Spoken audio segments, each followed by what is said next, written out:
Action. Hello hi जय जगन्नाथ सांग मैंने केमती अच्छा आज संध्या बेले वर्षार पाग थिला पाग देखी माँ टिके दर्शन लगिला हिंगुड़ा दर्शन करने तेणुक आसतु जीवा टिके माँ दर्शन करने मिसिकी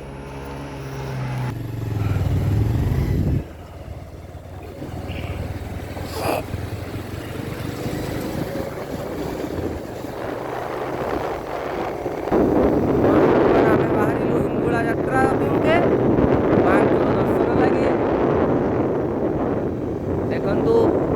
बादल भी जमती मेघ वर्षा आसूची माँ को ऊपर पानी वर्ष लगी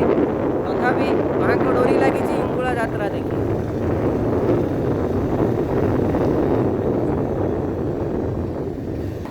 देखु सांग मैंने आम अधा रास्त पहुँचलु देखु आम ओडार प्रकृति केते सुंदरमय अभयारण्य माँ हिंगुला यात्रा जीवा समय हिंगुला को दर्शन करने समय देखु घंच जंगल केते सुंदर लगुच तो ये सुंदरमय जगह छाड़ी मनीष ओडिशा बाहर को केमिति जाउछंती केमिति पिला माने जानी होउनी आम ओडिशा रे एते सुंदर सुंदर जगह थाई एते जंगल भितर एते सुंदर पिचु रास्ता माँ को दर्शन लगी जय माँ हिंगुला देखंतु एटी पेट्रोल पंप आ अल्प बाट अछि हला तो आगो को देखंतु पूरा लाइटिंग टा देखंतु अबिका समय हमर बेसी नुहे 6टा भितर होइछि देखंतु व्यूटा देखंतु तो केते सुंदर लगुच रास्ताटा किंतु एटा टिके राति रे जीवा आसीबा पय बहुत माने अरण्य जगहटा ना तो एटे टिके डर लागिबो तो देखंतु रास्तार व्यू प्रथमे देखंतु अरण्यर व्यू केते मजा अनुभव करंतु मजा नियंतु अनुभव करंतु जानि पारे केते जगह अछि आपण माने देखिबा को निश्चित मिलिबो आपण माने खाली अपेक्षा रे रुहंतु एटा हमर ट्रेन लाइन अंडरग्राउंड आम बर्तमान इठू आउ हिंगुला 7-8 किलोमीटर रहा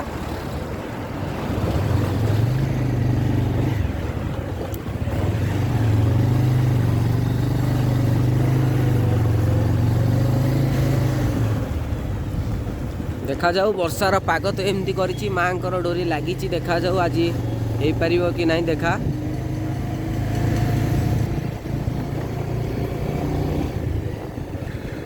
हाँ सांग मैंने देखंतु दूर रे टिके तालचर जो दूर देखा जाउछि हमर जो तालचर माइंस कहंती दूर जो बड़ा पहाड़ पर देखा जाउछि तालचर माइंस तो आमे वर्तमान तालचर माइंस रो कन्भर लाइन जो आसु जीवाई नालको को बोधे यहाँ कन्भर लाइन है मो मत जानी पारुनी दूर अच्छी पाखक गले जना पड़ा आपण मैंने भी देखिए किंतु आम बर्तमान कन्भर लाइन पाखापाखि पहुँचवा हेलु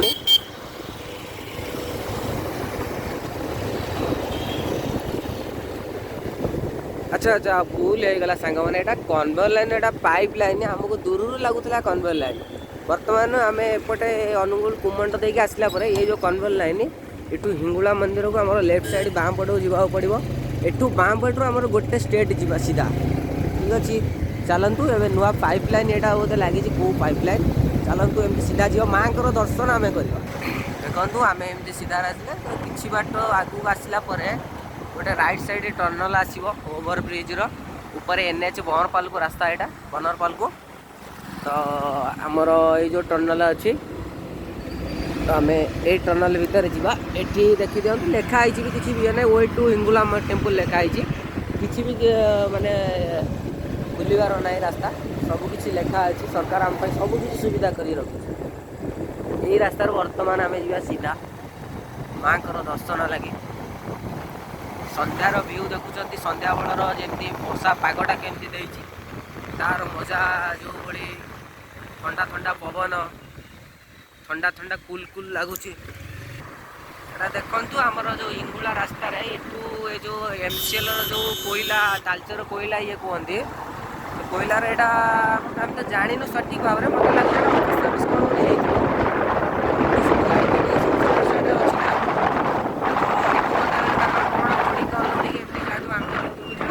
परमिशन ना तो बाहर जहाँ देखा कथा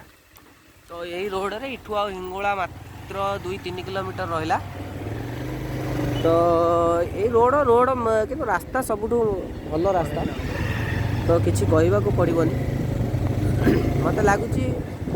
सब गाड़ी फाड़ी सब कार जो जाऊँ सी मैंने भी माँ को दर्शन सब ये रास्तार माँ को डोरी मारला जाऊँ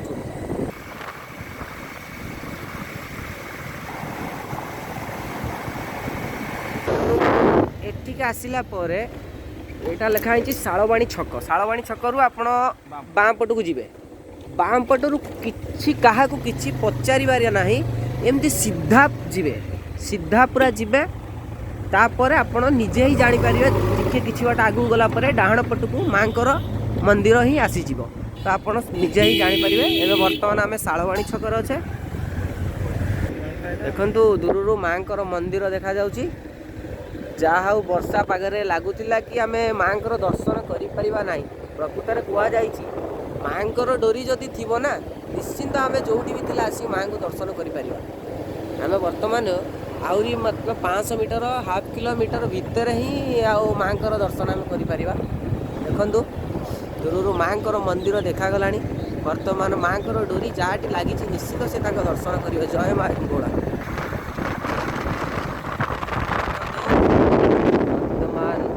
माँ हिंगोला पीठर आम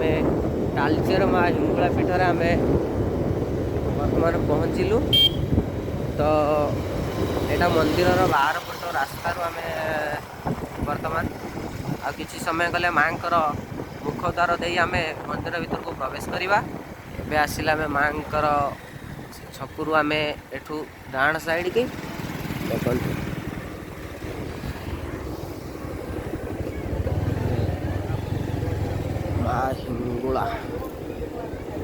माँ हिंगोला आमर तालचेर गोपाल प्रसाद अवस्थित माँ हिंगोला पीठ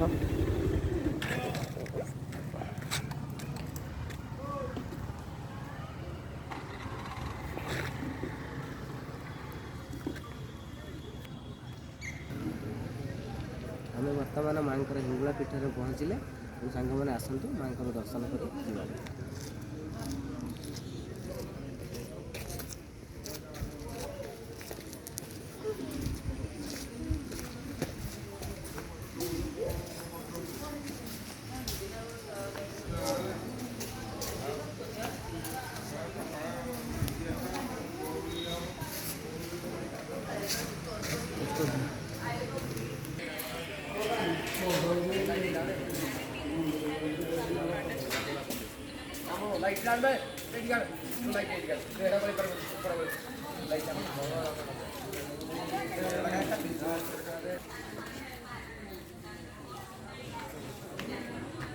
स्टार्ट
सांग मैंने माँ दर्शन करी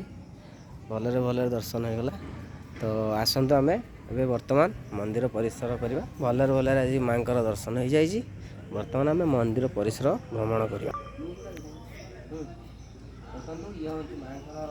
नुआ मंदिर कारुकार्य सब तो ये नुआ कारुकार्य अति सुंदर भाव पुराणा जो मंदिर थे सेपटे आम पुराणा माँ मंदिर अच्छी ये बर्तमान नुआ मानते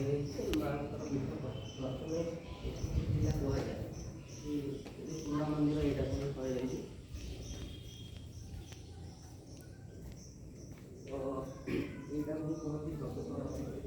माँ ही ये कहते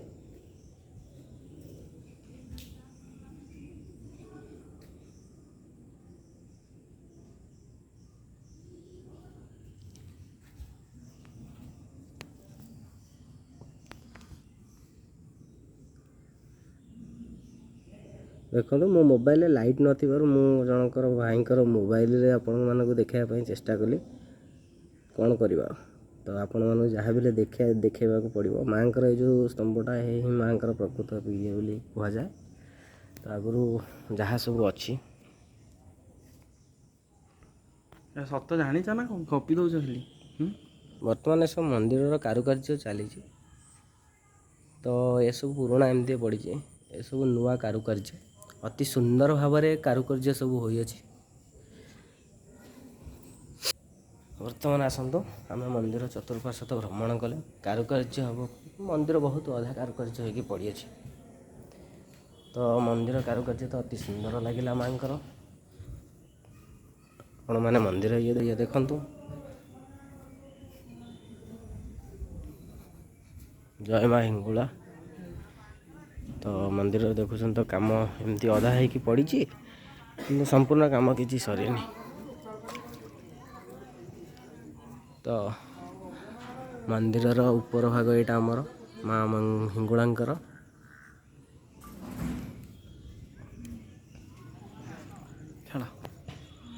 ସାଙ୍ଗମାନେ ମାଆଙ୍କର ଦର୍ଶନ ଭଲରେ ହେଇଗଲା। ବର୍ତ୍ତମାନ ଆମେ ନେକ୍ସଟ ଭିଡ଼ିଓରେ ଦେଖାହେବା। ସେଥିପାଇଁ ଭଲରେ ଥାଆନ୍ତୁ ସମସ୍ତେ। ଜୟ ଜଗନ୍ନାଥ, ଜୟ ମା ହିଙ୍ଗୁଳା।